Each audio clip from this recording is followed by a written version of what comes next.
كل المؤشرات بتقولك السعر في منطقة قوية، بس تدخل امتى؟ الإجابة في شكل الشمعة. اللي احنا بنعمله في التريدينج بكل بساطة ان احنا بنحاول ناخد كونفirmation من اكتر من حاجة عشان نكون بتأكد نقط الدخول او الخروج بتاعتنا.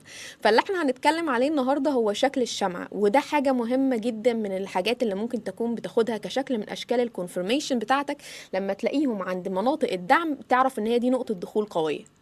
أنا رانيا إسماعيل، وده الفيديو السابع من سلسلة تعليم التداول للمبتدئين. اتكلمنا في الفيديوهات اللي فاتت عن أنواع التحليل، المؤشرات زي ال RSI، الماك دي، والموفينج افريج، ومناطق الدعم والمقاومة.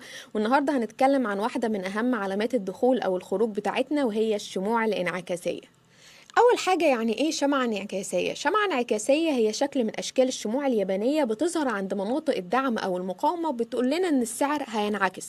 وحاجة من الحاجات المهمة برضو اللي لازم نأكد عليها تاني، ما ينفعش نكون بنستخدمها لوحدها، ولكن بنستخدمها مع عوامل تانية زي باقي المؤشرات زي ال RSI، الماك دي، الموفينج افريج، ومناطق الدعم والمقاومة.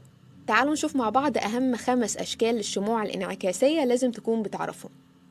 أول نوع وهو البين بار أو الهامر، شكلها عبارة عن جسم صغير وديل طويل لتحت، معناها إن في رفض قوي للهبوط وإن السعر ممكن ينعكس قريب، ودي بتبقى علامة على فرصة شراء قوية. تاني نوع وهو الشوتينج ستار، وهو عكس الهامر، شكلها جسمها صغير ولكن الديل بتاعها بيبقى لفوق، معناها إن في رفض قوي للصعود وإن السعر ممكن ينعكس وهينزل هيكمل هبوط. وعشان تكون شكلها صح واستخدامها صح لازم تكون موجودة عند منطقة مقاومة. تالت نوع وهي الانجولفينج باترن، شمعة ابتلاعية بتبتلع الشمعة اللي قبليها، بتبقى عبارة عن شمعة بتاكل حجم الشمعة اللي قبليها كلها. ممكن تكون موجودة عند منطقة دعم أو منطقة مقاومة. لو موجودة عند منطقة الدعم فده معناها فرصة شراء، لو موجودة عند منطقة مقاومة فده معناها فرصة بيع.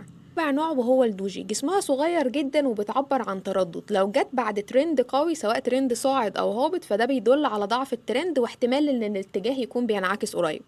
خامس نوع وهو الانسايد بار، وهي شمعة جوه نطاق الشمعة اللي قبلها، معناها ان السوق بيجهز لحركة قوية وممكن نكون بنستفيد من الكسر اللي هيحصل بعدها. طيب، نصايح لاستخدام الشموع بشكل صح علشان نقدر نكون بنستفيد منها في تأكيد نقط الدخول والخروج بتاعتنا.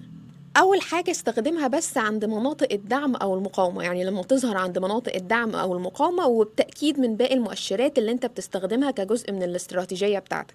تاني حاجة، كل شمعة محتاجة سياق، يعني كل شمعة لازم تبقى جوه السيناريو بتاعها علشان تبقى بتأكد نقطة معينة في الاستراتيجي بتاعتك فتقدر تكون بتستفيد منها بشكل صح. تالت حاجة، مفيش شمعة لوحدها كفاية، خدها بس كإشارة ضمن الخطة الكبيرة بتاعتك. يبقى بكل بساطة الشموع الانعكاسية هي عبارة عن مؤشر ممكن نكون بنستخدمه كنوع من أنواع الدلالات على إن السوق هينعكس أو هيكمل في نفس الاتجاه، ولكن ما ينفعش نكون بنستخدمها لوحدها، هي جزء من استراتيجية كبيرة.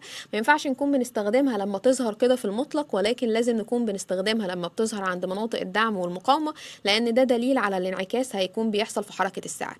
لو أول مرة تسمع عن الشموع الانعكاسية وعايز تشوف أمثلة عليها قريب، اكتبلي في الكومنتات وممكن نعمل لايف قريب نكون بنتست فيه مع بعض. لو عجبك الفيديو ما تنساش تعمل لايك وسبسكرايب عشان يوصلك الفيديوهات اللي جاية من نفس السلسلة ومن باقي السلاسل.